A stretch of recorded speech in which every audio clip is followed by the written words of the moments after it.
You used to go to parties. You used to accept invitations. You used to make plans with groups of people and actually show up. Now, you cancel. You make excuses. You ghost group chats. And when someone asks why you've disappeared, you don't have an answer that doesn't sound pretentious or antisocial. But here's what you can't say out loud. Most social interaction exhausts you because it requires you to pretend, to dumb down, to care about things you don't care about, while avoiding topics that actually interest you. You're not depressed. You're not anxious. You're not afraid of people. You're just done.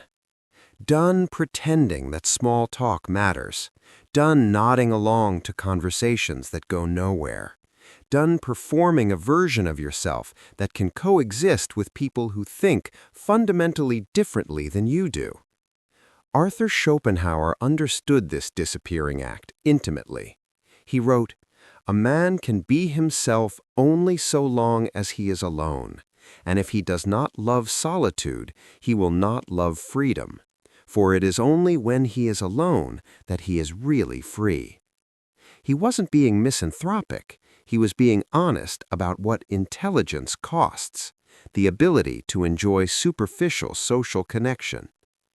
Today, you're going to understand why smart people gradually withdraw from social life, why this isn't antisocial behavior, it's intellectual self-preservation, why forcing yourself to be more social might actually be making you miserable, and why Schopenhauer would tell you that your solitude isn't a problem to solve, it's wisdom you've earned. This won't make you more popular, but it will make you stop feeling guilty about it. Let's start with something you probably noticed, but never named. Every social interaction with people outside your cognitive range costs you energy that you never get back. Think about the last dinner party you attended. How much of what you actually think did you say out loud? Maybe 20%? 10%? You learned, probably in childhood, that certain observations make people uncomfortable, that certain questions are too intense for casual conversation, that most people prefer to discuss what happened rather than why it matters. So you edit, constantly. Someone complains about their job. You could point out the obvious pattern. They've complained about every job they've had. The common denominator is them. Maybe the problem isn't the jobs. But you don't say that.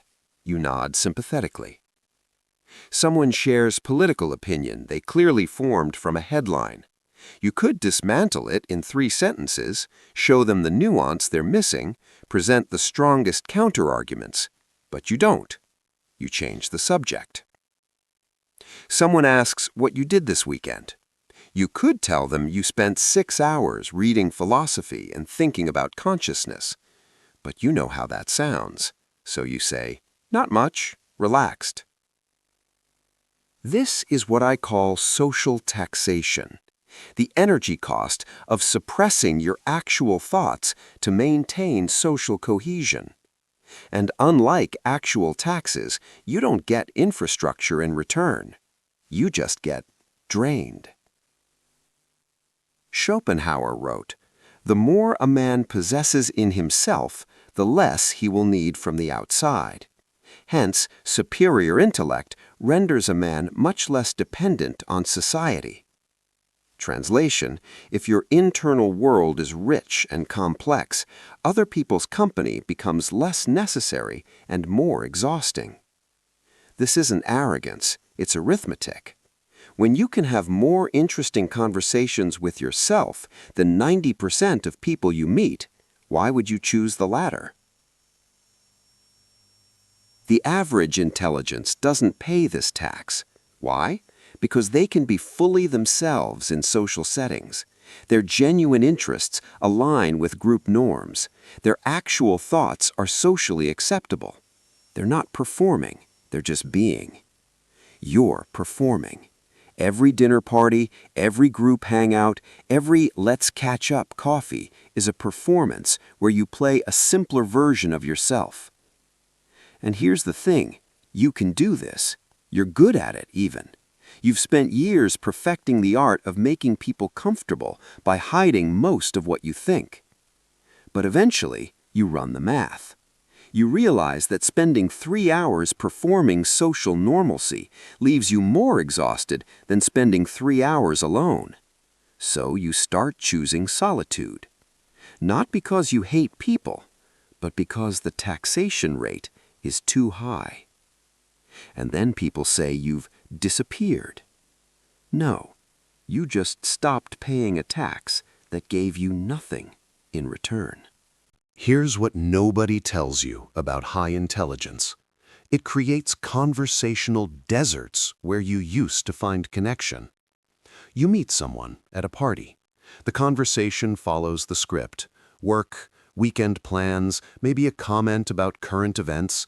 It's pleasant. It's fine. It's utterly meaningless. You want to talk about ideas, about systems, about why things are the way they are, about questions that don't have easy answers. They want to talk about their weekend, their coworker, their new purchase. And you can't bridge that gap.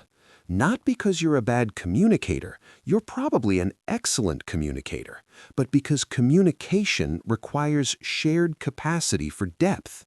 If one person can only swim in 3 feet of water, it doesn't matter that the other person can scuba dive. The conversation stays shallow. Schopenhauer observed, conversation among ordinary people, when it does not relate to some special matter of fact but takes a more general character, mostly consists in hackneyed commonplaces, which they alternately repeat to each other with the utmost complacency. He wasn't being cruel, he was describing what you experience every day. Most conversation is pattern repetition, not idea exchange. Think about what happens when you try to go deeper. You ask a question that requires actual thought. You see their face change, that moment of slight confusion, followed by a deflection or a joke or a return to safer territory. They're not stupid, they're just limited. And the limit isn't about education or reading or exposure, it's cognitive capacity. Some brains can't operate at the depth yours does. It's architecture, not effort. And once you realize this, really realize it, you stop trying. You stop attempting to have meaningful conversations with people who can't meet you there. You stop hoping that maybe this time someone will follow your train of thought to its destination. You stop being disappointed. And people interpret this as you becoming distant or antisocial. But you're not antisocial. You're just tired of being the only person in the conversation who's actually thinking. The average intelligence person doesn't experience this desert. They're surrounded by cognitive peers. They can talk about their interests and be understood. They can debate, explore ideas, even disagree, all within a shared framework of comprehension. You're looking for an oasis in a desert, and every social event is just more sand. Eventually, you stop going into the desert, not because you don't like water, but because you're tired of walking miles for conversations that never quench your thirst. Schopenhauer spent most of his adult life alone for exactly this reason. He wasn't running from people, he was running toward the quality of thought he could only have in solitude. Maybe you're doing the same thing. Let's talk about something most people won't admit.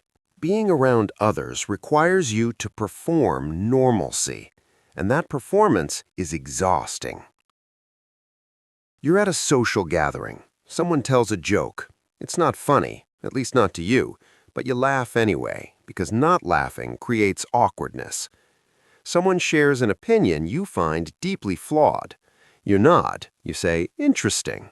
You don't correct them because correction creates conflict, and conflict creates drama you don't have energy for. Someone asks about your weekend, your job, your life. You give the sanitized version, the version that doesn't require explanation or defense, the version that lets the conversation move on smoothly. This is the performance, and you're so good at it that most people have no idea you're performing at all. But you know, and every interaction adds to the exhaustion.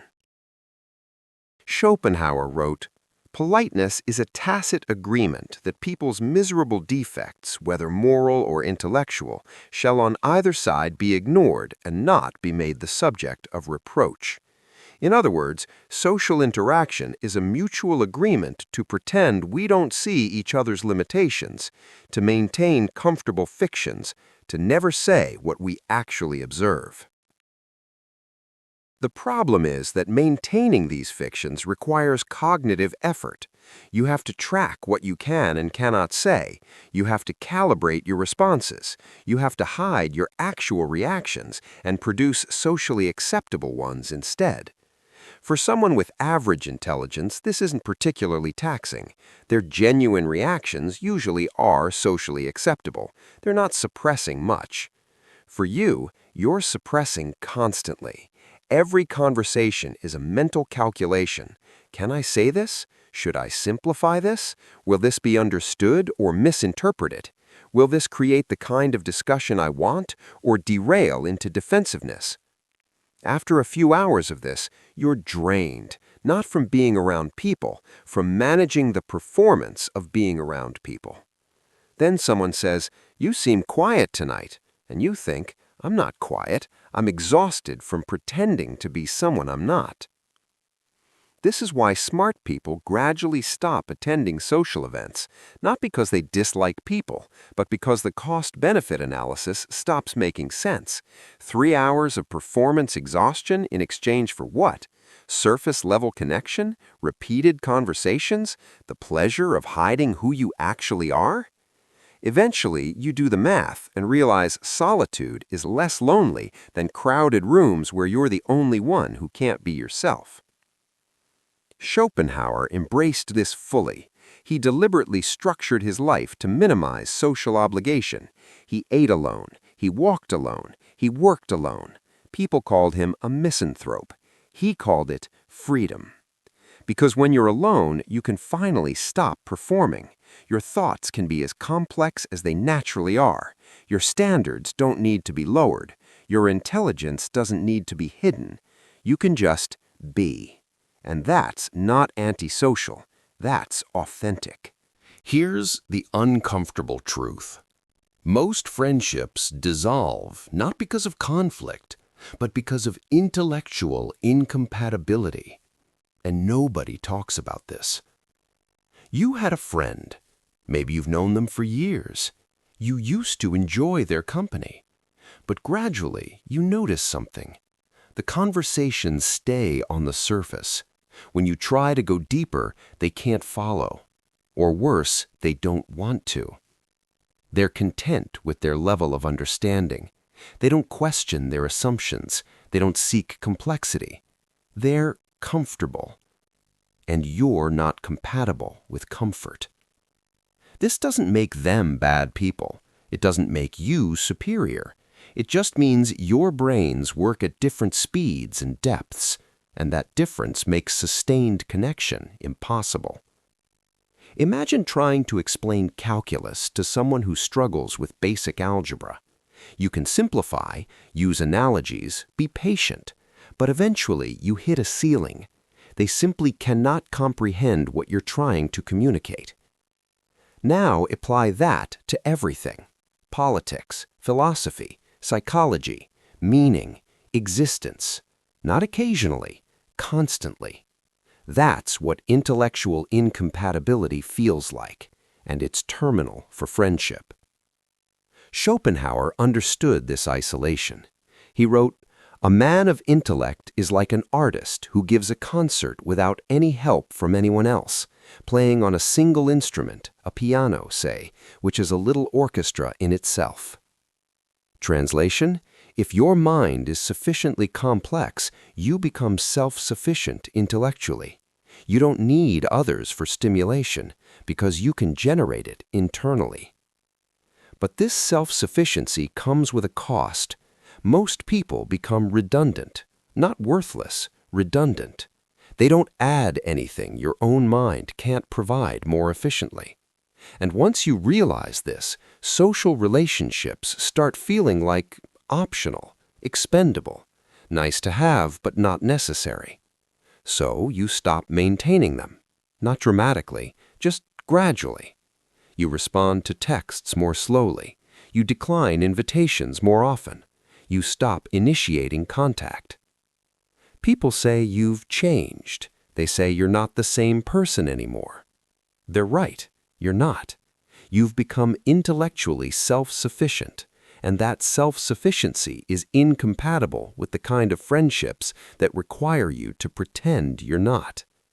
This is why smart people disappear, not because they're avoiding connection, but because real connection, the kind where you can be fully yourself, is so rare that maintaining false connection stops making sense. Schopenhauer spent decades without close friendships. He didn't experience this as a loss. He experienced it as alignment, his external life finally matching his internal reality. Maybe your disappearing act isn't avoidance. Maybe it's alignment too. So what do you do? How do you navigate a social world that wasn't designed for people who think like you do? First, let's talk about what doesn't work. Forcing yourself to be more social. People will tell you that isolation is unhealthy, that humans are social creatures, that you need connection. They're not entirely wrong, but they're assuming your brain works like theirs. It doesn't. For someone with average intelligence, social connection provides stimulation, validation, perspective. For you, it usually provides exhaustion, frustration, and the need to suppress yourself. Forcing yourself into more social situations doesn't solve the problem. It just creates more opportunities to feel alienated in a crowd. Trying to explain yourself better. You've probably tried this. You've attempted to articulate why small talk feels meaningless, why you prefer depth over breadth, why certain topics bore you to tears. It doesn't work. Not because your explanation is unclear, but because the person you're explaining to lacks the reference point to understand. They genuinely enjoy small talk. They don't crave depth the way you do. Your explanation sounds like preference, not necessity. Lowering your standards for conversation. You've tried this too. You've told yourself, not every conversation needs to be profound, just enjoy the surface-level stuff. But you can't. Your brain doesn't work that way. Surface-level conversation feels like watching a movie with no plot. Technically an activity, but ultimately pointless. So what does work? First, accept the rarity.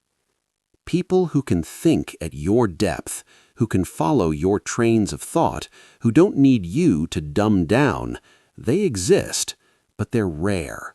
Maybe 1 in 100, maybe 1 in 1,000. Stop expecting to find them at every party, every workplace, every social gathering. You're not avoiding connection, you're just maintaining realistic expectations. Second, cultivate selective socializing. Schopenhauer wrote, "We forfeit 3/4 of ourselves in order to be like other people." Don't forfeit 3/4 of yourself. Instead, be selective about who gets access to the full version. Most people get the edited version, the polite, pleasant, surface-level you. Save the unedited version for the rare individuals who can actually appreciate it. This isn't fake. This is strategic. You don't owe everyone your full intellectual self. Third, reframe solitude. Your time alone isn't isolation, it's restoration. It's the only time you don't have to perform, suppress, or translate. It's when you can think at full capacity without apology. Schopenhauer didn't see his solitude as a failure of social connection. He saw it as intellectual freedom, the ability to live in his own mind without interference from people who couldn't understand it anyway. Your disappearance from social life isn't a problem. It's a solution. It's your brain protecting itself from the constant erosion of having to pretend to be less than you are. Stop apologizing for it. Here's what nobody tells you about withdrawing from social life. It's not a loss, it's liberation. When you stop forcing yourself to attend events that drain you, something shifts. You reclaim time, energy, mental space. The resources you were spending on performing normalcy can now be spent on things that actually matter to you. Reading, thinking, creating, learning, pursuing questions that interest you without having to explain why they interest you. Schopenhauer observed, "The greatest wisdom is to make the enjoyment of the present the supreme object of life, because that is the only reality, all else being the play of thought." But here's what he meant. If you're spending your present performing for people who don't understand you, you're not living in reality. You're living in a fiction you're maintaining for others. When you disappear from social life, you stop living in that fiction. You start living in reality, your reality, where your thoughts matter, where complexity is appreciated, where you don't have to pretend depth is pretension. Is this lonely? Sometimes. But it's less lonely than being surrounded by people you can't connect with. Let's distinguish this from depression or social anxiety because people will confuse them. Depression makes you withdraw because everything feels pointless and you lack energy for anything. Social anxiety makes you withdraw because you're afraid of judgment or embarrassment. Intellectual solitude makes you withdraw because the cost of social interaction exceeds its value. These are not the same. If you're depressed, you don't enjoy your alone time, you just suffer through it. If you have social anxiety, you want connection, but fear prevents you from pursuing it. If you're intellectually solitary, you genuinely prefer your own company because it's better quality. You're not avoiding connection out of fear, you're choosing solitude out of preference. Schopenhauer lived this distinction. He wasn't depressed, he was productive, engaged with his work, found meaning in his philosophy. He wasn't anxious, he occasionally socialized when it suited him, just rarely. He simply found that most human interaction was noise interfering with the signal of his own thoughts. When you disappear from social life, you're not giving up on connection. You're refusing to accept shallow connection as a substitute for real connection. You're saying, I'd rather be alone than pretend. I'd rather have no conversation than a meaningless one. I'd rather be myself in solitude than be a performance in a crowd. And that's not antisocial. That's integrity. The world will tell you you're wrong, that you need to put yourself out there, that isolation is unhealthy, that you're missing out. Let them think that. They're measuring your life by their standards, using their brain as the reference point. But your brain is different, and what works for them doesn't work for you. Schopenhauer would tell you disappearing isn't failure, it's clarity. So, here's the final truth about why smart people disappear from social life. They don't disappear because they hate people. They disappear because they love clarity more than comfort. Every social interaction is a choice between authenticity and acceptability, between being yourself and being what others can understand, between depth and diplomacy. Most people never face this choice because their authentic self is socially acceptable. Your authentic self isn't. Not because it's offensive or wrong, but because it operates at a frequency most people can't tune into. So, you have two options. Option 1, keep performing, keep pretending, keep translating your thoughts into simplified versions that others can digest. Maintain social connections by maintaining a version of yourself that isn't real. Option 2, stop performing, accept solitude, reclaim your mental energy, live authentically even if that means living alone. Most people choose option 1. They sacrifice authenticity for connection. They'd rather be understood incompletely than not understood at all. But you're starting to realize that incomplete understanding isn't understanding, it's misunderstanding with pleasantries. Schopenhauer chose option 2 deliberately, consciously. He wrote, "Solitude will be welcomed or endured or despised according to whether a man's personal value is large or small." Translation, if your internal world is rich, solitude is a gift, not a punishment. Accept it. You're going to spend more time alone than most people. Accept it. You're going to decline invitations others would love to receive. Accept it. You're going to be called antisocial, distant, changed, difficult. Accept it. Because the alternative, performing normalcy for people who can't appreciate authenticity, that's the real loss. Your disappearance isn't a retreat, it's a refusal. A refusal to pay the social taxation, a refusal to have meaningless conversations, a refusal to suppress your intelligence for the comfort of others. Schopenhauer understood this completely. He disappeared from social life not because he couldn't handle it, but because he could handle something better, himself, his thoughts, his work, his mind operating at full capacity without interference. You're not disappearing from social life, you're appearing in your own life, fully, finally, without apology. And if others call that isolation, let them. They're measuring your experience with a ruler that doesn't fit your dimensions. You know better. If this video explained something you felt but couldn't articulate, you understand what Schopenhauer meant about intellectual solitude. Write in the comments, "It made sense to me." Let me know this resonated. Let's build a space where intellectually solitary people can recognize each other. If this video gave you clarity, hit like. Subscribe if you want more honest philosophy without sugarcoating. Share it with someone who'll actually understand it, if you know anyone who will. You're not disappearing from social life because you're antisocial. You're disappearing because you finally understand the difference between being alone and being lonely.